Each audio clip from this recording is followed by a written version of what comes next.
გამარჯობა. არ შემიძლია გაჩუმება. თქვა ის, რასაც ხედავ და ვგრძნობ.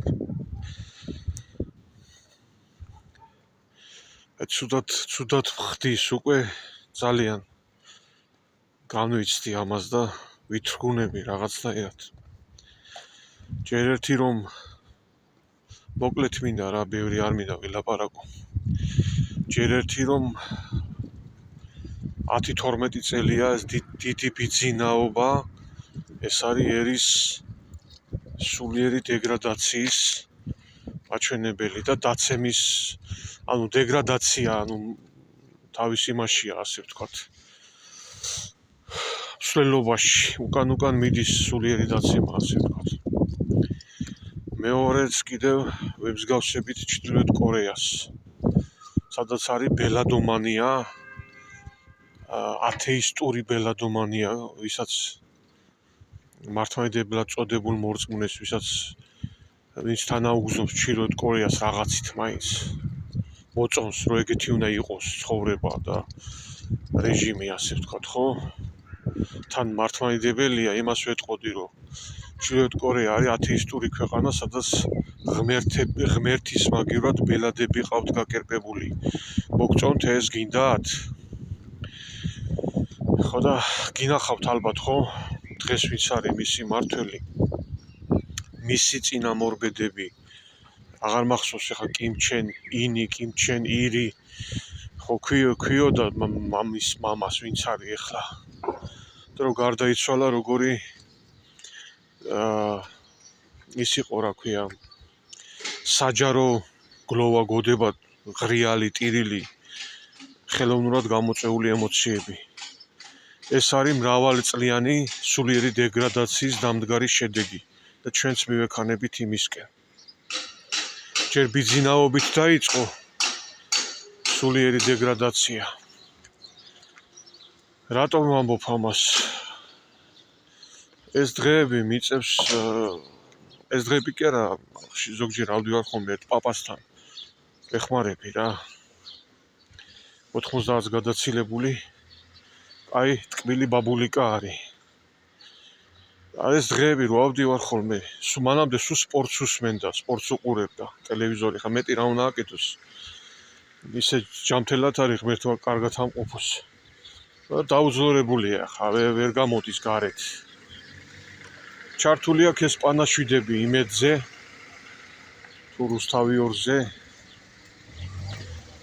და რა, მე რო კიდევ ავედი გუშინა ვკითხე, რა არის, მეთქი სულ ამას უყურებ გადართე. გვეწყინა პატრიარქის გარდაცვალება. მე არ დავიწყე პატრიარქის შეფასებებს, ერთს ვიტყვი მხოლოდ. მაგრამ მე თანაუგრძნობდი პატრიარქს, როგორც უკვე დაუძლურებულ მოხუც კაცს და არასოდეს მის წინააღმდეგ ცუდი არაფერი დამცდენია. დიახ, არ მინდა ეს შეფასებები, ახლა ერთადერთი მხოლოდ ვიტყვი მე ბოლოში. და სულ ეს ტელე მაუწყებელმა თუ რა ქვია მას. სულ ჩართულია ეს პანაშვიდები. არ შეიძლება ეს არის გადაჭარბებული. ეს ყველაფერი არის გადაჭარბებული და ხელის შემწყობია ფარისევლობისთვის ეს ყველაფერი. მე კიდე ეს ჩანს აი ადამიანებში, ახლა გეტყვით რამდენიმე ის გავცელდა ერთი ვიდეო, ვინმე ბიზნესმენი ბარკალაიამ შოუ დადგა პირდაპირ თავის იმაში ავტომობილების გასაყიდ ცენტრში. გავცელდეთ, ვისაც არ გინახავთ, ნახავთ ალბათ. სამარცხვინო კომიკური შოუ. მე ვიღაც კიდე ერთი ვიდეო გავცედა, ვიღაც ახალგაზრდა ქალი, მომღიმარი სახით, თითქოს ტურისტული ის იყოს გიდი, ოპერატორი, ტუროპერატორი. დადის იღებს მომღიმარი სახით, რომ აი ესე ვისაც გეწყინათ პანაშვილის პატრიარქის გარდაცვალება, აი ესე მობრძანდით, აქედან უნდა შეხვიდეთ რა. დღეს კიდე რუსთავიორმა სოცქსეში გაავრცელა სურათი, ძაღლი ზის და იყურება. ნეცი ნახია ეგ ძაღლი იქ სამებაში.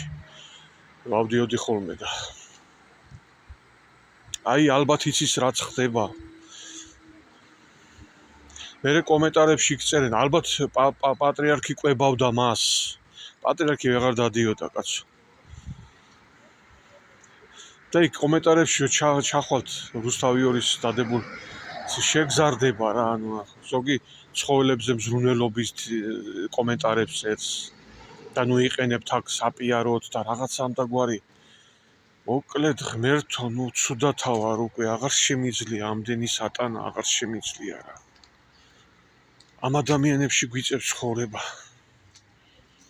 გარშემო ასეთი ადამიანებია, უმრავლესობა ილუზიით ცხოვრების, საკუთარი ეგოიზმით შექმნილი სამყარო.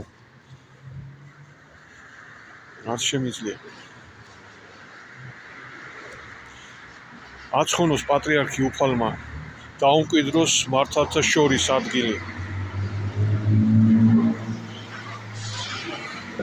სამწუხაროდ გამოდის ის ხელხელაური რომ არის, ჩემი საყვარელი პოეტია ეკაც. კარგი ადამიანია. არა ილუზიაში. აცხადებს ასეთ რაღაცას და ნუ ეს თან ზდევს ზოგადად პატრიარქის იმას რა. ასე ვთქვათ, აი ამ თელ ამ ყველაფერს რო აი პატრიარქმა გააერთიანა საქართველო სიცოცხლეში და გარდაცვალების შემდეგაც გააერთიანა. გაერთიანებულია საქართველო. ხალხში შეძულვილი არ არის. თუ მეჩვენება მე. იქნებ მეჩვენება და მითხარით რომ მე მეჩვენება ეს. საქართველოს ტერიტორიული მთლიანობა დარღვეულია და ღმერთი გვიცავს დღეს რომ არავინ სარმოზდის თავში კიდე შემოიჭრას, თორე საქართველო არის დაუცველი ყველანაირად. ზიზღი და სიძულვილი ერში გავრცელებული. ტრის ხატები, დემონიზირება, პოლიტიკური ოპონენტების ქოცების მხრიდან, ამ ოცნების მხრიდან ისეთი სიძულვილია გავრცელებული, რომ მზად არიან ქართველებმა ერთმანეთზე აწიონ ხელი, სისხლი დაღვარონ. ამას ეძახით გაერთიანებას. პატრიარქის გარდაცვალებამ ჩვენ ხედავთ რა ტელეშოუებს დგამენ.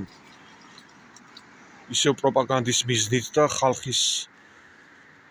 ხალხში ხელოვნურად რაღაცა ის ხელოვნურად გამოწვეული ზოგადად ეს გზნობები იწვევს ზუსტად აი ფარისევლობას. მითების და ლეგენდების შექმნას, როგორც იმ სურათზე. რუსთავი ორმო რო დადო, რომ აი ძაღლი იყურება ხალხისკენ და აი ალბათ ძაღლიც ხვდება რაღაცას და მე ალბათ ჩიტი რომ მოხდეს კადრში, აი ჩიტისში გადავიდა სული პატრიარქის ან ტრედშია რაღაც ამდაგვარი მითოლოგიები და საშიშია ეს მითოლოგიებით და ილუზიებში ცხოვრება, იმიტომ რომ ავკარგს ვეღარ არჩევს ადამიანი, მიდის მე არჩევნებზე და ირჩევს. ის კარგს აირჩევს. და ჩვენს გარშემო ცხოვრობენ ესეთი ადამიანები ილუზიაში და ხიბში, რელიგიურ პოლიტიკურ ხიბში. ღმერთო დაგვიფარე, დაგვიფარე ღმერთო.